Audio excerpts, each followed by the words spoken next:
Bom dia, galerinha do sexto ano, professora Mariana de Ciências, e hoje nós vamos aqui continuar as correções do nosso capítulo 6, né? Que a tia dividiu em 2 vídeos, porque muitos exercícios no capítulo, para não ficar muito cansativo para vocês. Tá? Então agora nós temos aqui uma atividade, a gente parou na página 97, vamos lá para a página 99. Na página 99 tem mais uma atividadezinha. Então agora é com você aqui embaixo, ó. Número 1. Para lavar louça, as pessoas costumam utilizar detergente. Principalmente quando os objetos estão sujos com algo gorduroso, molhos, óleos, cremes. Nesses casos, a forma mais evidente de deixar os utensílios bem limpos é utilizando uma esponja com detergente e logo depois enxaguando tudo com água. Considerando essas informações e o conteúdo abordado nesse capítulo, responda as seguintes perguntas. Letra A. Como se pode classificar a mistura entre água e gordura da louça? Mistura homogênea, né? Tia errou. Mistura heterogênea, né, gente? Uma vez que o óleo não se dissolve na água. Então, a gente vai ver tanto o óleo quanto a água separada. Letra B. Compare o efeito do detergente na louça, na lavagem da louça gordurosa, ao efeito da lecitina no preparo da maionese. Vamos lá. Assim como a lecitina na maionese, o detergente funciona como um componente emulsificante na lavagem da louça gordurosa, ajudando a gordura a ficar mais espalhada na água. Isso facilita a limpeza, pois durante o enxágue, a água carrega todo o detergente que está ligado à gordura. Tá? Então, o detergente ele vai dissolver as bolinhas de gordura, né? Vai diminuí-las, vão ficar bolinhas de gordura menores e vai carregar tudo, limpando assim a louça.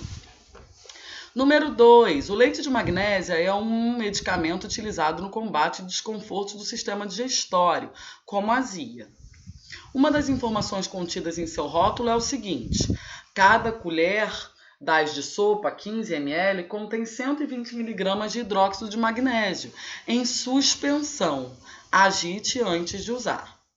Levando em consideração as características das suspensões, explique por que é necessário agitar o leite de magnésio. Olha só, gente. Como o próprio rótulo informa, o leite de magnésio é uma suspensão.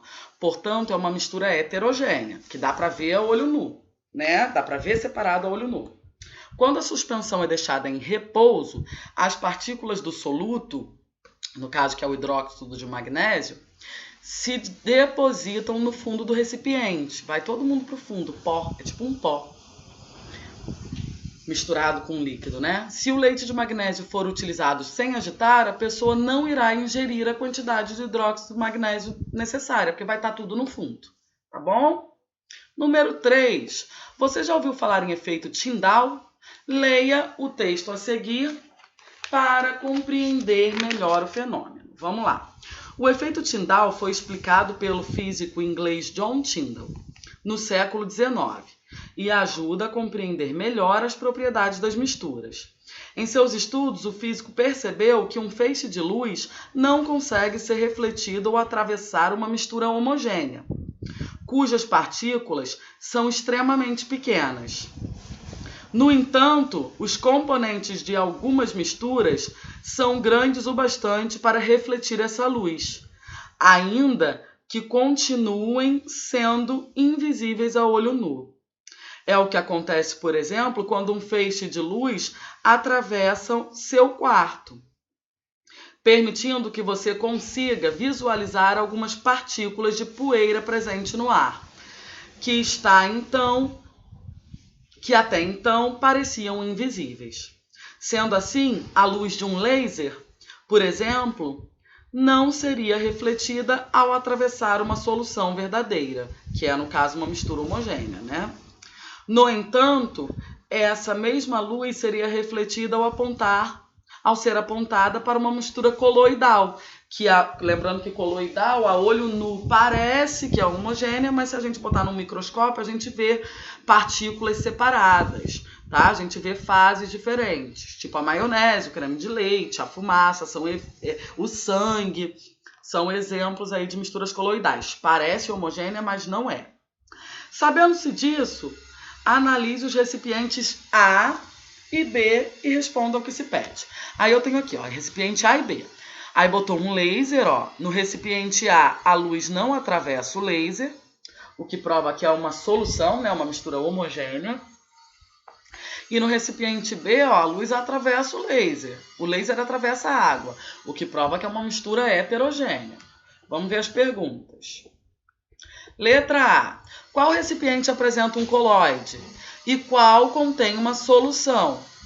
Justifique sua resposta. Então vamos lá. O recipiente B apresenta um coloide e o recipiente A apresenta uma solução, né? Porque conforme o texto, quando o feixe de luz atravessa esse líquido, é porque é uma mistura heterogênea, no caso um coloide.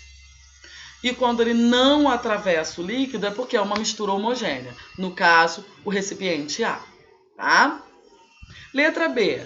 Existe a chance de um deles conter uma suspensão? Justifique sua resposta.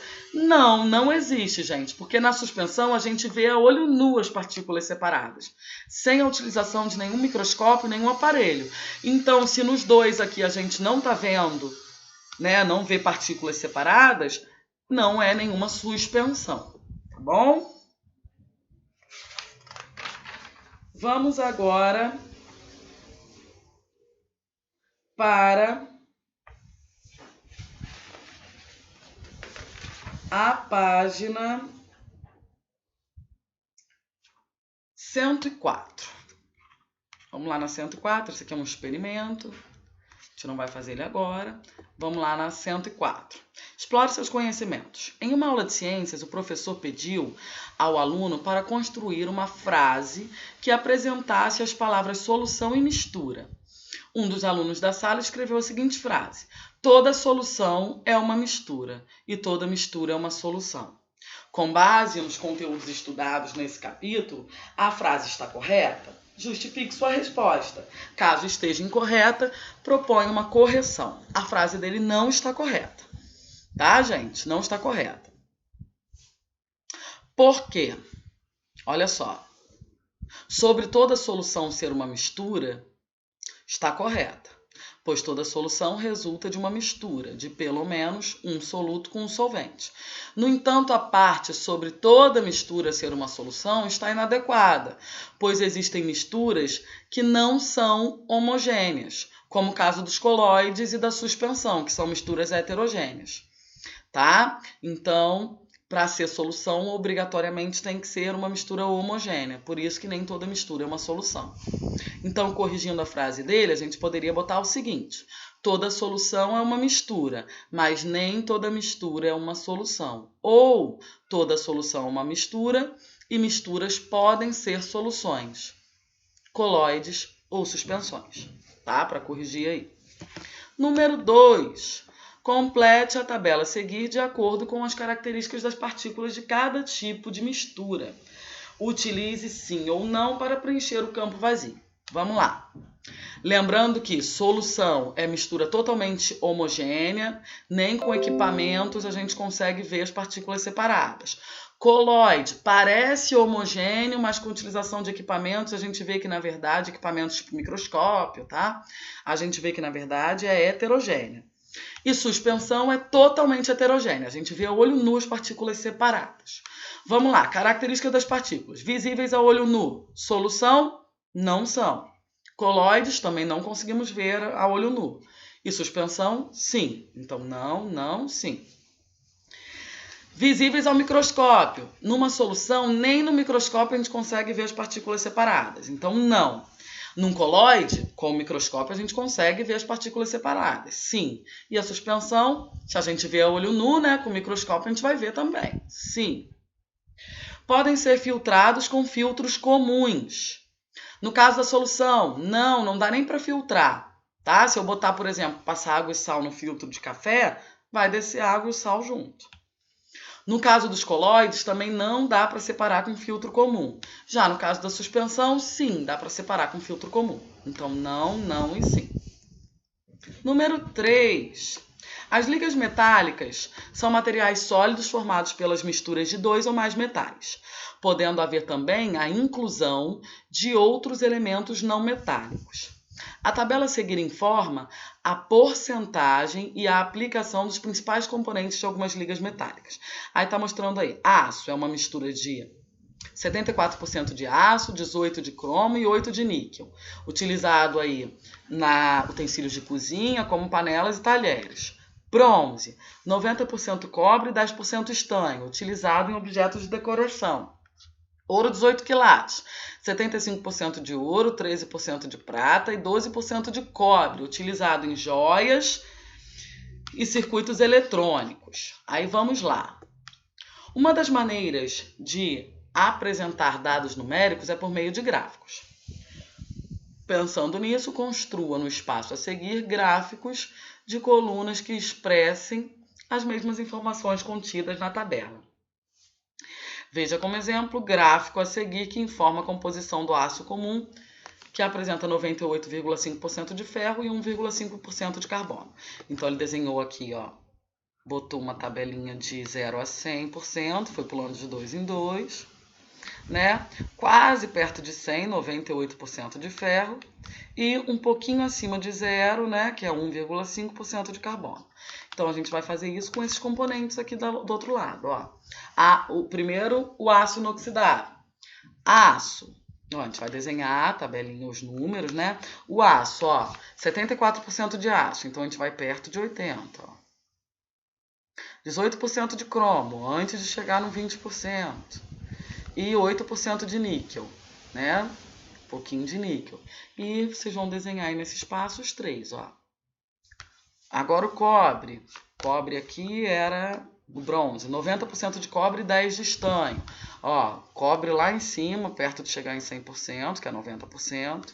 E o estanho, metadinha aqui, ó, que é só 10%. De 0 a 20, que a gente botou aqui, né? Bota então na metade. E por último, ouro, 18 quilates. 75% de ouro, 13% de prata e 12% de cobre, ó. Só desenhar bonitinho, ó.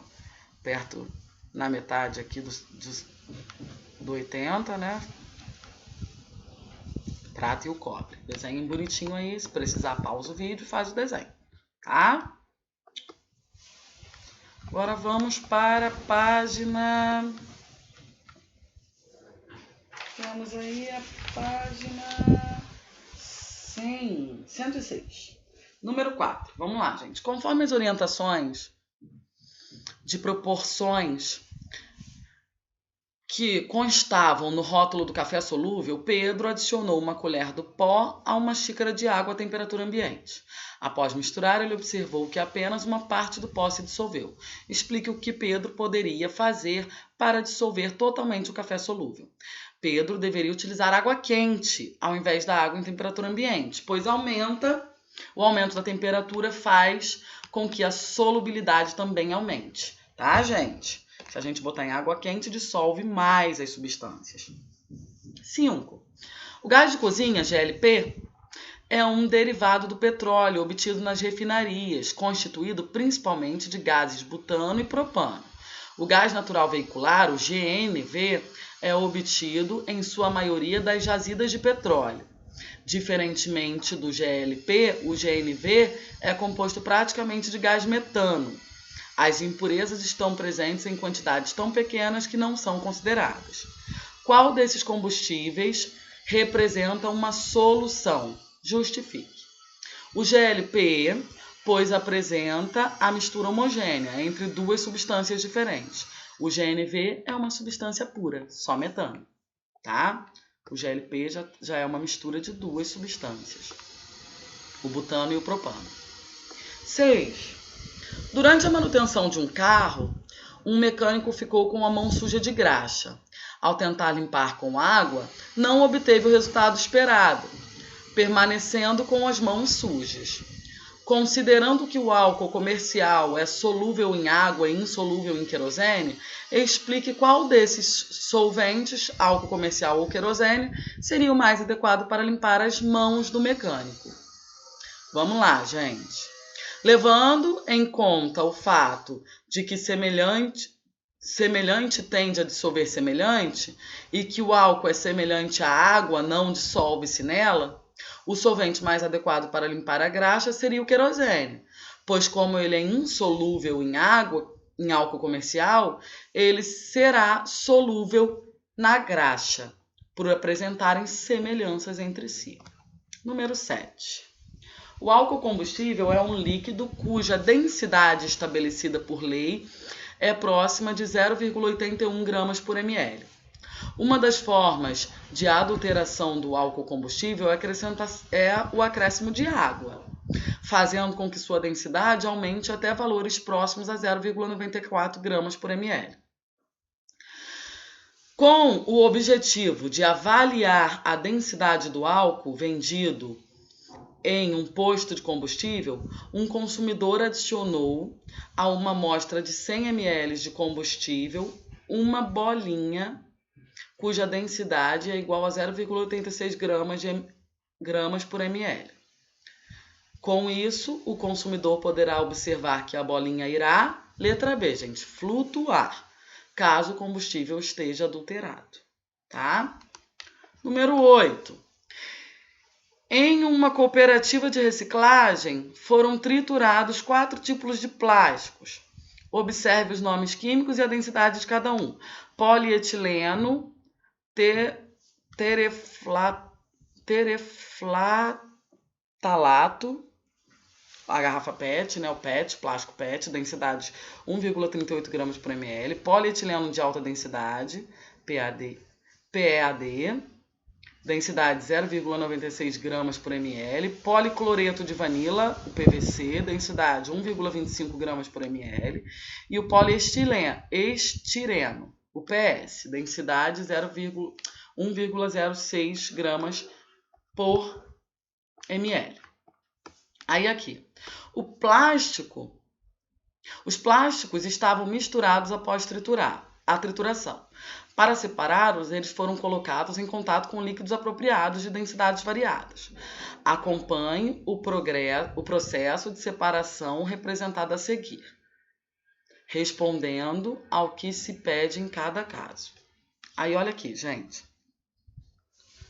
Aqui, o líquido acrescentado tinha densidade de 1,0. Só pode flutuar aí o plástico que tem densidade menor que 1,0. Quem é ele, ó? Calma aí. Quem tem o densidade menor que 1,0? O polietileno de alta densidade, o PEAD. Então, só ele flutuou. Qual material flutuou? Polietileno de alta densidade. Agora, o líquido tinha densidade de 1,15. Então, para flutuar, tem que ter uma densidade menor do que 1,15. Quem tem uma densidade menor que 1,15 aqui, ó? O PS. Então, poliestireno, PS. E depois, o outro líquido que flutuou, o outro plástico que flutuou, ele tem que ser menos denso que 1,30. Quem é menos denso que 1,30? A gente já tirou esse e já tirou esse. Esse, ó, 1,25. E quem é mais denso? O PET, 1,38. Então, o PET afundou, é esse amarelinho, e o PVC flutuou, tá? Porque ele tem uma densidade menor que 1,30, é 1,25. E o PET tem uma densidade maior que 1,30, 1,38. Por isso ele ficou no fundo, tá? Número 9. A tabela a seguir informa o tamanho das partículas de soluto que formam soluções, colóides e suspensão. O gráfico apresenta dados relativos à mistura A, B e C. Analise-os.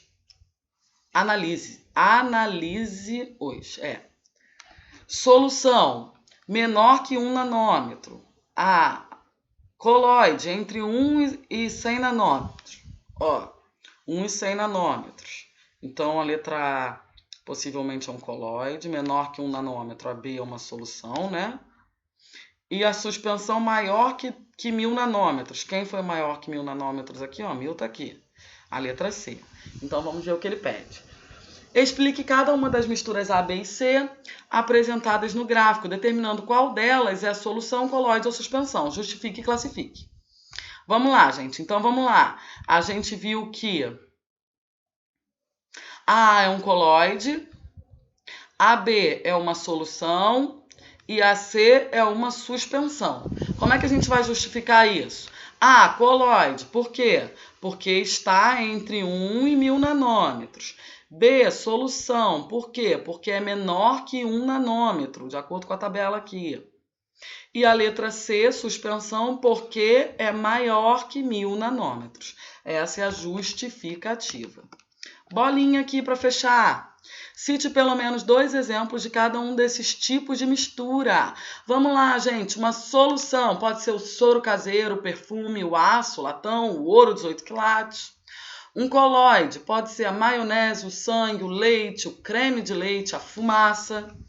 E uma suspensão pode ser água e areia, água e cimento, água e argila, água e óleo, água e gasolina. Tá, gente? Então, ó, fiquem com Deus. Terminamos aí a correção do nosso livro 2. Beijo para vocês. Depois a gente continua corrigindo aí nosso livro suplementar. Tá bom, galerinha? Beijão!